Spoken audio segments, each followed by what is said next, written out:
নামাজের মাধ্যমে অনেক সময় হাত বাঁধা থাকে, হাত বাঁধা থেকে সরিয়ে গায়ের অন্য জায়গায় চুলকানি বা হাত লাগলে নামাজ হবে কিনা, উত্তরটা বুঝিয়ে বলবেন। খুব দরকারি প্রশ্ন।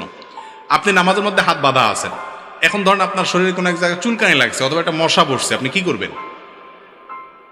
হাত ছাড়বেন না ধরে রাখবেন? সন্ধ্যের মধ্যে পড়ে গেছেন, এই পরিস্থিতি আপনাদের জীবনে আসে না? তো কি করেন আপনারা? চিন্তা করছে কোনটা বলে ধরা খায় আবার। আচ্ছা থাক, দরকার নাই ধরা খাওয়ার, আমার থেকে শুনেন।